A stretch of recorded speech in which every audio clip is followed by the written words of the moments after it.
ho ang alutuin namin ngayon din sa bukid mga kamangyan. At samahan niyo ho kami dahil opening na ng aming bagong business. Ay for the go!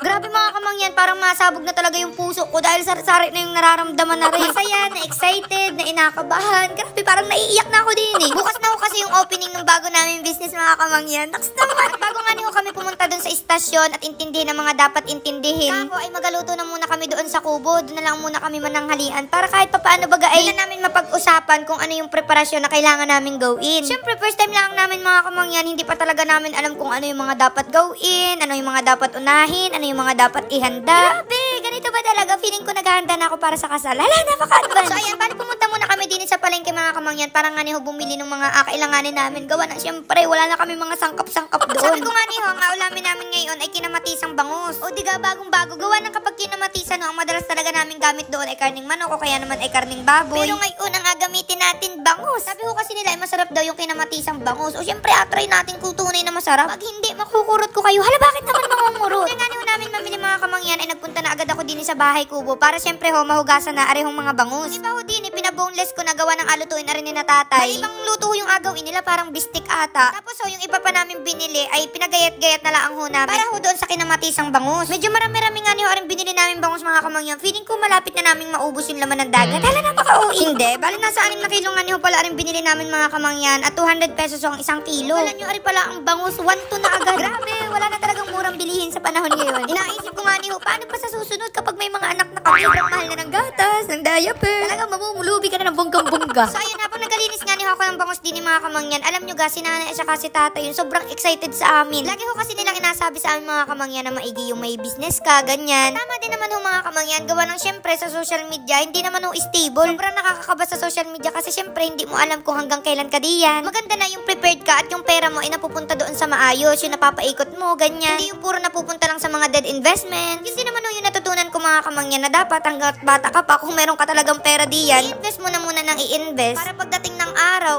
diga? Grabe, sabihin nyo pwede na akong mag-asawa. Huy! So ayun, dahil nga niyo kinamatisan na rin mga kamangyan, syempre mas maraming kamatis, mas masarap para ka namang dinagtitink ng rice. Ay ayun, medyo ma-brown-brown na rin pala yung karne mga kamangyan, ay nilipat ko na ho muna doon sa isang lagayan para syempre makapag-isa na ho ako. Bali ho, yung mantika na lumabas doon sa karne, yun na ho yung agamitin ko sa panggisa, mas masarap yun. So ayun, nag-isa na ho ako diyan ng bawang, luya, at saka ho aring sibuyas na puti. So naglagay ho muna ako din ng konting kamatis. Mamaya na yung ibang tomato. So syempre nilagay ko na rin ho din yung bangus. Ay for the go. Kapag may nabibili yung bangus si nanay at saka si tatay mga kamangyan, ang madalas ho talaga na luto na nagawa namin doon ay sinigang, syempre number 1 yan. Tapos ho, kapag may mga outing naman yan, dyan kami nag-aihaw, nagagawa ng rellenong bangus. Grabe, nakakamiss din naman yung mga gayong lutuin. Alakala mo naman talaga sobrang tagal nang hindi nakakatikim. Pero sa tunay ho kasi mga kamangyan, madalang din naman kami mag-ulam ng bangus, talagang hindi man araw-araw. Ang halos araw-arawin diyan ay tilapia, tulingan, galunggong. Yun yung mga gayon kasi pag mga bangus parang pangyayamanin yan. Hala, nga niyo marami rin kamatis mga kamangyan. Syempre yan ay pampaasim ganyan. So parang na rin talaga kami nagluto ng sinigang na na bangus. Pero syempre iba talaga yung pampaasim na galing sa kamatis.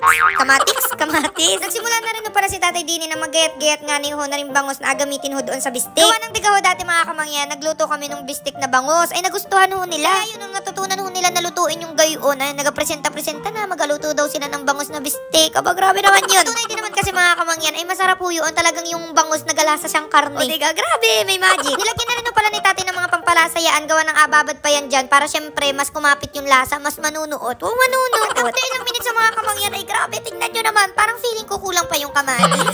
Sa sobrang dami ng kamatis, hindi ko na makita kung nasaan diyan yung bangus, parang nautlaw-utlaw na lang ng very very light. Dahil nga niyo okay na yung kinamatis ang bangus mga kamangyan, erin naman si tatay ay hinanda na yung parang doon sa breading ng bangus. O siya lang, may pa-breading. Una ko kasing agawin diyan mga kamangyan ay aprituhin ho muna yaan. Para syempre may pagka-crispy din naman niya ang ating bangus para pag kinagat mamaya, uy grabe ano to, hala. So ayan, si nanay at saka si tatay na ho pala yung nagtulong diyan. Grabe, palagi. So ayan, dahil nga ni ho isda rin mga kamangyan, madali-dali lang ho aring lutuin. Huwag lang mag-away si nanay at saka si tatay din, hindi kayo magiging mabilis yung gawain. Aroy ano may mapiprito na nga ni ho din yung mga kamangyan na inakuha na ho ni nanay at saka ni tatay para ho maisa lang na yung iba. Nagulat pa nga ni ho ako din, gawa ng yung pambistik nga ni ho ay 3 pirasong bangus laang. Akala ko ay akaunti na yun, pero nung nagayat-gayat na, aba ay medyo dumami. Kapag magaluto kayo ng garne, mga 1 o 2 piraso, ay ayos na ho yun. Marami-rami na. Pero kapag mga 30 naman kayo sa pamilya, aba, dagdagan nyo naman mga 87 kilos. Hala, sobrang dami. Nung okay na nga ni ho yung mga bangos, mga kamangyan, kako ay ang magtuloy na ng pagluluto ay arin na nga ni ho si Kim. Dahil sabi din ho niya kanina ay marunong na daw siya magluto ng umbistik na bangos. Aba, ay dapat lang na marunong na magluto para pag tinamad ako doon sa bahay, ikaw na lang ay magluto diyan. So ayan, madali lang naman na rin mga kamangyan. Naglagay na siya dyan ng tubig, arihong paminta, asukal. Medyo malapot-lapot are, ayan, utay-utay niyang inalagay diyan yung cornstarch na tinunaw sa tubig. So, tansyahan na lang din talaga hanggang sa makuha yung tamang consistency. Wow, consistency! Tapos yan, isa-isa na ho niyang nilagay diyan, ari nga nihong mga bangos ay for the go. Yung 3 pirasong bangos nga nihong mga kamangyan, halos mapuno na diyan sa kawali. Nga niho, kahit yan na lang yung ulam namin, abay, ayos na. So, ayan, medyo apakuluan lang yan dyan mga kamangyan. Bali yung bangos kasi may lasa na gawa ng digay, yun ay binabad na rin ho kanina. Pero syempre, iba pa rin kapag kumapit pa yung mga pampalasa na nilagay diyan sa pinakang sabaw. So, yun lang ako kasimple magluto ng bangos bistik mga kamangyan. Dati akala ko rin talaga ay mahirap. Ako ay mahirap magluto ng garne kapag walang budget. Huy! Dahil nga no, okay naman na lahat mga kamangyan. Ako ay alam nyo na ho kapag garne. Kumuha na ho kayo ng baho diyan. Kami ho ay sabayan nyo ng kumain din eh. Ay for the go. So, ayun mga kamangyan, hindi lang ho pala pwede doon sa karning baboy o kaya karning manok. Yun nga niyong luto na kinamatisan. Kahit ho sa bangos ay pwede.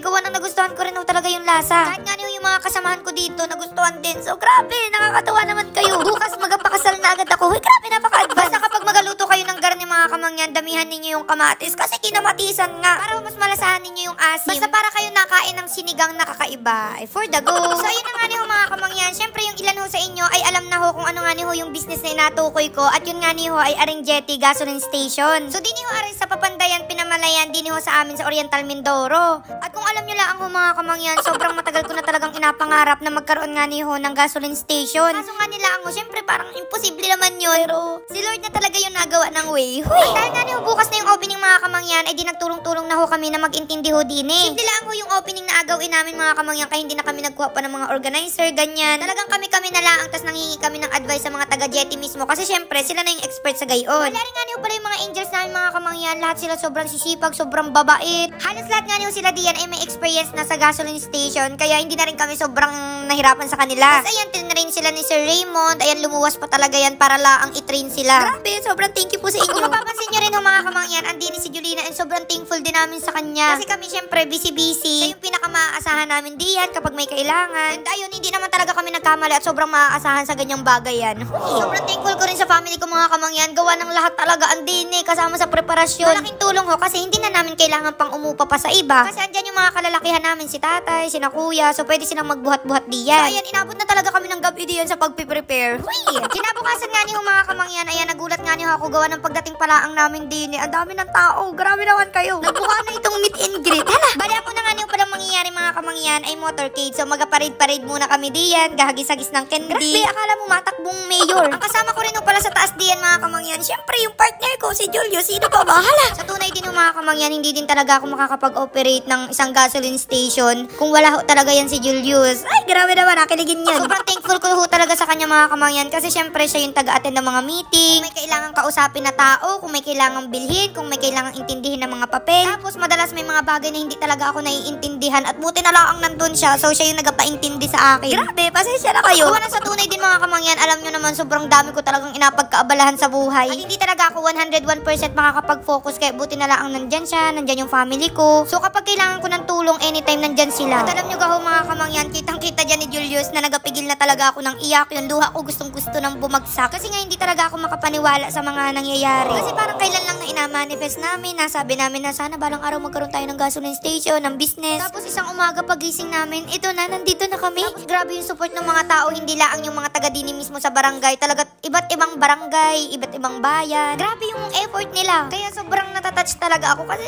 sino ba naman ako para puntahan nyo? So hindi to madali mga kamangyan at hindi rin talaga aribiro. Pero ayun, kailangan mo naman din talaga mag-take ng risk sa buhay. At ayun, kung magtitake at magtitake ka rin talaga ng risk, ay dito na sa bagay na gusto mo. Kasi kapag ang inatrabaho mo yung gustong-gusto mo talaga na bagay, ganado ka, motivated ka, lahat ng problema laging may solusyon. Aalagaan mo yun ng bonggang-bongga, gayon. Kung mapapansin nyo din mga kamangyan, sa iba't ibang lugar, meron na rin ho talagang jetty. At areho, yung kauna-unahang jetty gasoline station din ho sa aming probinsya, sa Oriental Mindoro. And looking forward kami na makapag-operate pa sa iba't ibang bayan ho din sa aming probinsya. And din ho sa aming probinsya, kung naghahanap kayo ng supplier ng gasolina, alam nyo na, i-contact nyo lang kami. And ayun mga kamangyan, grabe, sobrang successful nung opening. Hindi ko talaga in-expect. Bago pa magsimula, sobrang kabado ko na, hindi ko na alam, parang nasusuka na ako. Ang nagpapakalma na lang talaga sa akin, naisip ko na nandyan yung mga mahal ko sa buhay. Siyempre, nandyan si Lord para i-guide ako. And ayun, hindi talaga ako nagkamali. Tapos inapag-pray ko na sana wag umulan. At buti na lang, hindi talaga umulan. Sumubra naman sa init. So ayun, sa lahat din ng mga magapagas din sa gasolinahan namin mga kamangyan, ako manghi kayo ng kamangyan sticker. Gawa may mga iniwan ako doon. Siyempre mga kamangyan, yung pera na ininvest namin din ay hindi naman namin basta-basta nakuha laang. Pinaghirapan namin, pinagtrabahuhan talaga namin ng bonggang-bongga. Kaya sinigurado namin na bago namin i-invest yung pera sa ibang bagay, ay dun sa alam namin na magiging masaya kami. Hindi talaga kami nagasisi mga kamangyan dahil sobrang quality talaga ng gasolina ng jetty. Kung mapapag-aralan nyo lang, naku talagang hindi kami mapapahiya.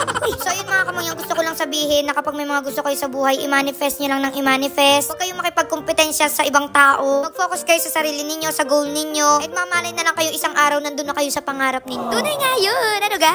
So ayun na mga kamangyan, mamimili ako ng bibigyan ng gift. Basta i-follow nyo lang ang ating page at i-share yung video. Ano? O siya, kung dito na lang ang ating video, takoy kapag gusto na muna din, bye bye, love you. Huy!